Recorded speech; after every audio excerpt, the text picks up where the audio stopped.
Here we go, guys. My review on The Rise of Skywalker. As you can tell, I'm not a happy person. Not one bit. This movie could have been something good. Keyword could have been. I just saw it last night. I just got home after a while and I was too tired to do anything. I barely saw stuff from Doomcock on his nightly show, so, his Friday night show, so bear with me. So, how was the movie? I'm going to basically try to do a quick review on the things that I think are both memorable and, like, what were they thinking. Let's start with the crawl.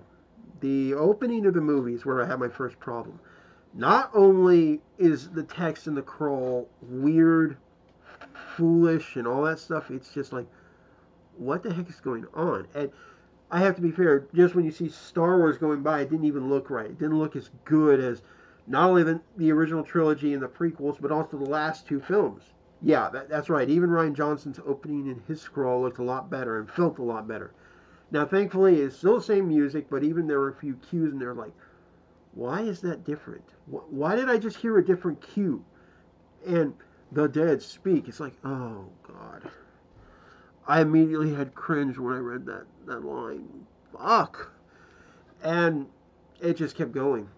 It just kept going. And then I was like, oh, thank God it's over. Just get to the damn movie. Um, and then we, of course, pan down to a planet, and Kylo Ren is slicing people apart to get the damn Wayfinder. He finally gets it. I mean, you can tell he's pissed. Supreme Leader, Kylo Ren. It's like, I still find that weird to even say those words. And he literally, like, I mean, good sound effects, though. And he pulls out the damn Wayfinder. He puts it in his fucking TIE fighter, and shoom, he goes to, I believe it's called Epscalo or whatever the fuck it's called. I can't pronounce it properly to save my life, and I've heard it a couple of times. And he gets in, lightsabers full out. He's ready to kick ass. He meets the Emperor, and the Emperor's like, destroy Ren and the Jedi, and I will give you Empire greater. And then he reveals a fuck ton of new Star Destroyers that have many Death Star lasers on the bottom. I'm not making that up. There really are. Then we cut to Finn and Poe, who are getting the information from a spy inside the First Order, and they get into a huge. It's one of the best space battles in the movie until they do the light speed skip jump, whatever the hell it is. Man, and then we get to Rey, and she's training, and she's literally in a meditated state, floating in the air. I'm not making this up. She's floating in midair with rocks, one going this way, one going that way, floating around her like Avatar. I'm not making this up. It literally looked like a scene from Avatar: The Last Airbender in the original series in the final episode. And the really weird part is, Mark Hamill did the voice of the Fire Lord in that. So it's like, oh, JJ, what are you doing? You're cannibalizing now on another series? Oh. And the whole time she's like, I hear them, I don't hear them. And she just drops down. Then she goes, gets the lightsaber, which now looks completely like it's brand new, and all it has is this little leather strap wrapped around. It's like, oh, here's some amazing space tape. And she goes on the course. And even before Kylo Ren goes in, touches what's left of Vader's burnt up mask to fuck with her, she is already not feeling it. She's getting shot by the remote droid a couple of times, and I'm like, oh, dear God. You were better when you had the damn blindfold on, bitch. Ugh. And she becomes more aggressive. And it's pretty clear that she's got power, but she's having problems controlling it sometimes, and Kylo is interfering. He is literally, like, linked up to her still. Thanks, Snoke. Thanks so much for that, you son of a bitch. And eventually she can't complete the course, and BB kind of gets crushed under a rock. I mean, I feel for the droid. It's like, what? You did what? He's one of the few cute things in the damn movie. I'm not kidding. He's one of the few cute things. And then, she's starting to wonder about stuff. You see her actually studying the damn text, and then the Falcon comes back and it's on fire. She's like, wait, what? Her and BB and Poe's like, oh yeah, yeah, the spy's real. And she's like, the Falcon's on fire. It's like, well, what'd you do to my droid? And then he's like, wait, she dropped a tree on you? It's like, the Falcon is on fire! And he's like, well, we had this light speed skip. You don't skip in the Falcon. It doesn't do that. Well, apparently you can. Yeah, as they're putting the Falcon out that's on fire in a wooded area, okay, with lots of vegetation, stupidity. I can see why she would be pissed. Even the droid is like, yo, I'm with her on this one, dude, man. You know, it's like, he's giving, you can tell the droid's even like, dude, I'm with her on this one. It's on fire. I'm not. That's supposed to be funny, but I don't think it is. I'm looking at them going like, what the hell? Then, of course, we find out the information. We find out Palps is alive. We find about Escalo, and of course, you know, she goes back to the text and Luke's journals and shit. And she comes back and she says, Luke, by the way, was looking for the damn Escalo, and we need to find this one Sith whatever dude. And, oh, that creates its own problems for the future. And, yeah, man. Now they have to go to this desert planet during a festival, find this dude, and potentially, which is the last clues they've got on him, and eventually, you know, in the festival, Chewie sticking out like a sore thumb with all these aliens. It's like, dude, you're a bunch of humans in a clear alien festival with only a few other humanoids, and they're selling shit. And eventually, Kylo does this link again, but this time he grabs this necklace that was around her neck, and he's like, oh, that's where you are. And she's like, oh, shit. So there's that, you know, and they eventually analyze, figure out where it's coming from, and they go to kick their ass. This is where that whole they fly meme is coming from. But before that, we do meet Lando Calrissian. His interest is cool, and he's wearing a similar helmet to what he did, you know, slightly modified and cooler looking, in my opinion, to what we saw in Return of the Jedi. And he's pretty cool. He's like, sorry, honey, my flying days are over. But tell Leia my love. It's like, oh God, you're so a smooth one. That was one of the good things about the film. Actually getting Lando back in the film. Way to go, JJ. That's one of the things I'll give you some credit on. After that, oh, and by the way, he shot a dude with a bow and arrow. Like a crossbow. Freaking cool. I actually like that. Nice use of old tech. So anyways, they get on the things. They steal some skip screamers, and even everybody's like, how do you know how to hotwire these things? It's like, we better get going. As everybody's like, what the fuck? Translation, what the fuck are you trying to do? This isn't GTA, motherfucker. And they get through it, of course. They fly now. Oh, even Chewie's like, ugh. You know, just shit. And oh, dear God. Fucking hell, man. It just keeps getting worse. Then, of course, they finally get rid of... I will admit, the sequences where they take out the guys on the ground and the few in the air were actually kind of cool. It's just that the whole... They fly now. I mean, it's like... What we do would have been like, oh, crap, we got air, guys. That would have been better instead of, they fly now. Fuck in hell. I'm going to roll my eyes back in my head.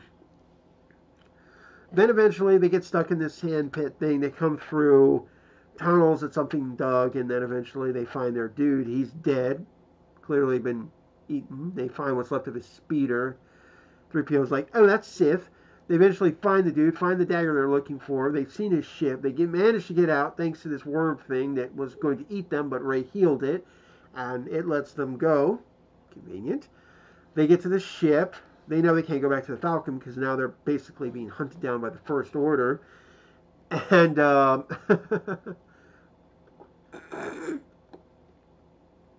they get on the ship, and it looks exactly like, by the way, the ship from even The Force Awakens that Rey's parents were on when they left the planet.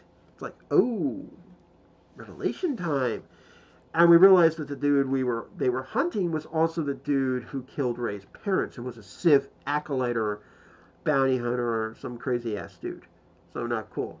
And they get on the ship, they find some stuff, they find information on Escalo and all that other crap, and they manage to get out. Then they find out that they need the dagger again, and so they have to get that, and they figure out Chewie's alive from this planet that they've gone to translate the dagger's information that is now in Imperial hands, because they captured Chewie on the transport. And then Rey and Kylo do that TIE fighter or whatever crap, and they do a tug-of-war with another transport. They don't know it's at the time, and Rey accidentally uses some force lightning and blows up the transport. She's fucked up too, by the way, after that. And then she starts to admit she's having these visions of her and Kylo ruling the galaxy as a dark side couple. Holy shit. And then eventually they get to the planet, they do the thing, and even 3PO's like, you do realize this will wipe my memory out if we do this, right? So luckily, 3PO does not die, but he does walk around like he's a completely new character again, like the first time. He gets a complete memory wipe. Oh, shit.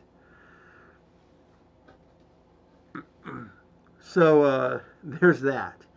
But he does translate, because he has these protocols that will not allow him to translate Sith. And it's pretty clear that when he does, he's got these red eyes and he looks super fucking evil. And we learned that Poe was a spice dealer. You know, the death spice shit that you hear about? He ran that shit. He ran fucking drugs. Oh my god. And the woman that's with them wants to shoot his head off. She then at one point wants to give them over to the Imperials because it'll get them off the Imperials' back. But Rey lightsaber, she's like, okay, you know what? I've decided I like you. I don't like you still. And she's like, I don't give a shit. Come on. And they make friends, and that's it. We do see, though, that her and Poe, there's still something between them. There's clearly some attraction. And by the way, the woman who's in that purple suit is pretty good looking. I'll be fair. She's pretty good looking. Eventually, though, that Star Destroyer with Kylo comes. She figures out Chewie's on it. They decide to do stuff. The woman gives them this little special First Order thing. They go up, manage to get in, shoot 2 stormtroopers, and they go through the ship, killing a few stormtroopers. Rey does a whole mind trick thing. It's like, oh, dear God. They're making this so stupid. Ugh. At least they show she can do it without, having to, do 3 or 4 prompts. She can do it at least the first time, and these two are so easy to do stuff. And I love how Finn's like, has she done that to us? So yeah, there's that. And then eventually she has her fight with Kylo in 2 separate places, yet at once. One point it's in the village, one point it's up there, and shit's flying from one place to the other and shit. And eventually later, Kylo's like, oh, she's on the ship. They get up, they save Chewie, who's in an interrogation room that looks like a fucking torture chamber. She faces Kylo as an entire army of stormtroopers come out of the woodworks. Then they get saved by Hux, believe it or not. Yeah, he's the traitor. He just hates Kylo Ren.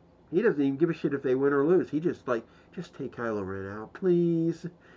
And of course he gets shot in the leg when he wants to be shot in the arm. And then of course he's like, I was so brave and my leg hurts like hell. And the main big bass, the boss guy who actually served the Emperor is like, yes, I'm sure you did. Takes a gun and literally just shoots Hux, and he's like, okay, there's our leg. Let's get started. It's like, holy fuck. I like this guy. He's actually brutal. And then he had another person earlier in the movie who's questioning Ren. He's like, why should we trust them? What can they possibly offer? And he's like, and then wham, right up to the goddamn ceiling. I forgot about that. That's actually pretty cool. So after all of that, eventually they figure out, thanks to getting the dagger back too, by the way, and 3PO's translation, which wiped his memory, so he's back to being, kind of factory reset. They eventually get to the Death Star wreckage, and guess what? The Sith dagger has like a little extra thing, and it's literally a sequence like in the Goonies where they are matching shit up. I'm not joking. First it was Avatar, now it's Goonies. Avatar and Goonies, you're ripping those off too. You're ripping Avatar and Goonies off. Okay, but it worked.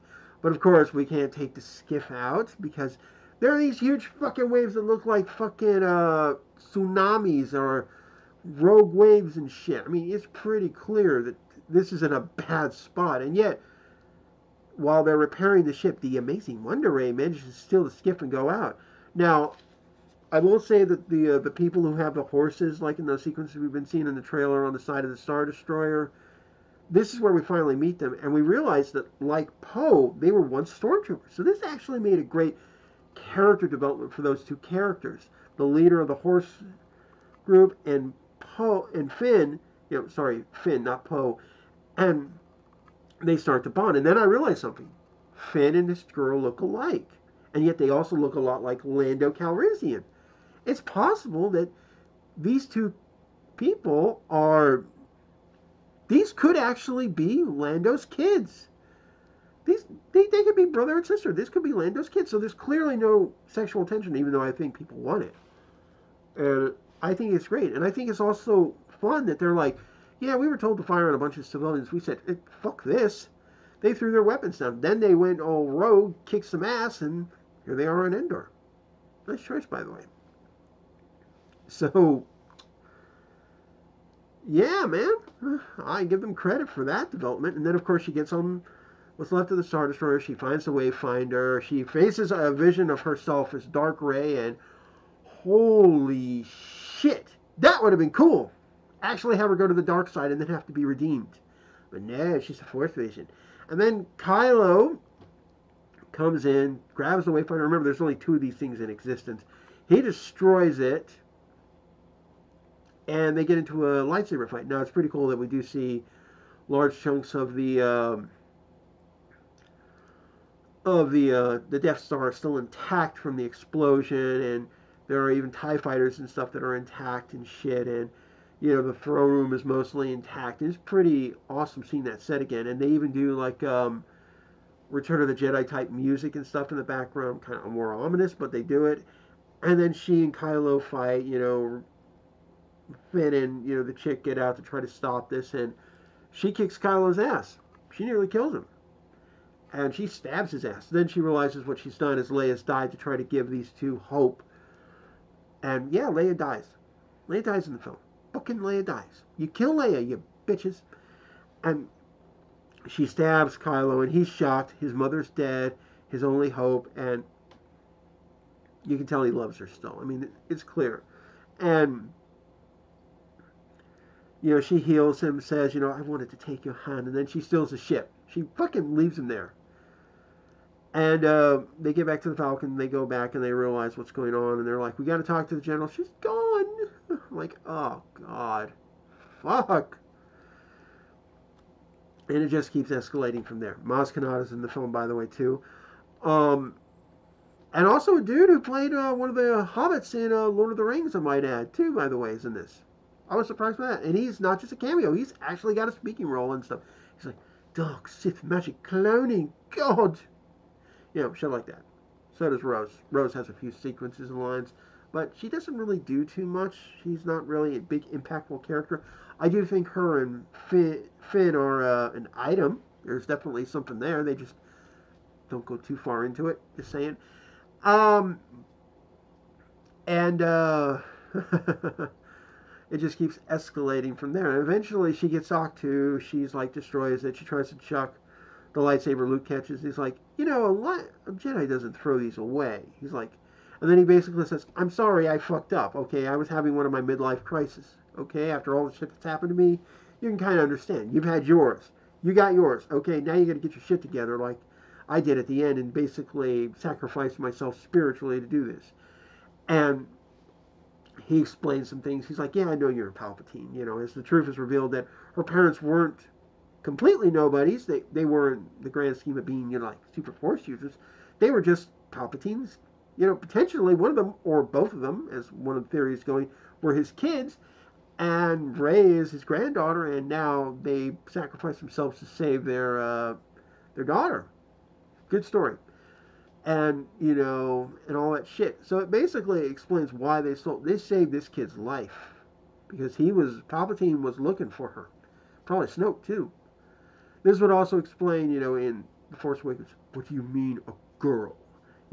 Because it's possible even, Kylo has been looking for someone like this for his master. We eventually get Luke taking the X-Wing out. He gives her Leia's lightsaber with the other one. She goes, she leads them to Epsicle. She encounters the Emperor, and he reveals, I didn't want to kill you. I want to make you me. He wants both himself and all the other Sith that have ever lived to transfer their essence to her. That's a pretty scary concept. She'll still be Rey, but now she'll have everybody else in the back of her head. And also by doing this, he gets rid of the Jedi influence. Of course, the fleet arrives, thanks to Rey, leading them there, and all hell breaks loose. And ultimately what he does to trick her into this is like, see all your friends dying up there? I can help you save them as long as you do what I want. Eventually, Kylo gets there. He has a redemption arc. We actually see Harrison Ford. He goes back to the light. He gets his ass kicked a little bit by the Knights of Ren, and then he gets a lightsaber through that hole, let's throw things from one place to another with our Force Vision shit. And he gets the lightsaber. It's like, and he starts kicking ass. Eventually, they both make it to the room, and they confront Palpatine, and it's at this point that Palpatine realizes, like, both of them there, me just doing stuff, I can draw the energy out of them and heal myself. And we literally see him. He is pasty white. He has white eyes, and his hands, when you see them, there are like half fingers in some places with bones sticking out, and then all of a sudden they start regrowing back. I'm not making this shit up. And he realizes, like, ooh, why would I want to transfer my essence over now when I can just drain you fuckers dry? And that's exactly what he does. And he drains them dry for a little bit, and he restores himself, and he throws Kylo into this pit. I'm like, fuck, man. There goes your last Skywalker. Then, of course, he starts shooting Force Lightning when everybody comes to kick the First Order's ass. And, by the way, that was kind of cool, the cavalry coming, because it was a lot of cavalry. And then, of course, Rey gets both lightsabers. She hears all the Jedi saying, yo, girl, get up, kick this guy's ass. And, she doesn't even kick his ass, to be fair. It was his own ass that kicked his own ass. His Force Lightning. She managed to do both lightsabers and sent all that Force Lightning back into him. And then I think one final blast, and then boom, he is disintegrated, gone. The whole room is destroyed, and the whole Star Destroyers are just falling and shit. Then they show, once they succeed and finish, all the others going down across the galaxy at some point. So the First Order is almost all but gone. I bet they're still around to a small degree. They're going to be. They're going to try something else in the future. And she dies. Yes, she dies. Kylo brings her back. He literally touches her stomach area, by the way. So I've already got a theory about that not only is she now kind of, by this virtue thing, a Skywalker, but she's also carrying the next Skywalker. I think there's this whole Force conception thing, kind of like how they say with Anakin and shit, how Palpatine's master kind of made Anakin. Makes sense. Make sure there's at least one more Skywalker running around. So I'm pretty sure that anybody could do the whole thing that, Rey's a prego now with Kylo Ren's baby, Ben Skywalker, Ben Solo. So it makes sense. And they literally did touch her belly and stuff. So I would do that if I were you. It would be your only way to get around it. And of course, Ben disappears and dies. Leia's body disappears. That breaks canon right there. And they get back. They do the celebration. And then, of course, Rey, she goes to Tatooine, and we actually see the place, and it's covered in sand. And she goes down, and then she gets up. She buries both of the lightsabers. And this is where that staff she's had the whole damn time comes in. Because guess what? That tip thing, that's a lightsaber with a yellow blade. I'm not making it up. She finally does, and zoom, big yellow lightsaber comes out. I'm like, you've had this thing for how many years now, and you've never known you had a lightsaber on it? Talk about some insurance planning, because it does look like Darth Maul's.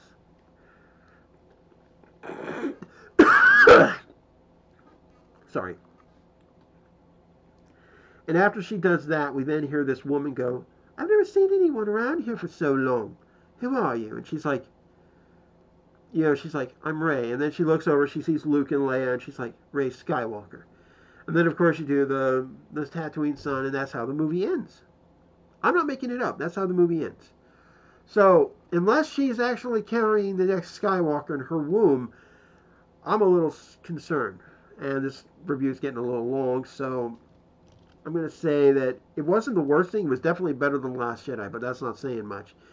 But it's nowhere near the best films in the series. It's a 6 out of 10. I don't recommend it to everybody. Some people will find enjoyment. Some people will be like, okay, that's cool. So, 6 out of 10, I don't know what to think. I'd have to see it again, but I don't want to go back to the theater to see it again. Like and subscribe and all that good stuff, and I hope to see you guys later. Peace.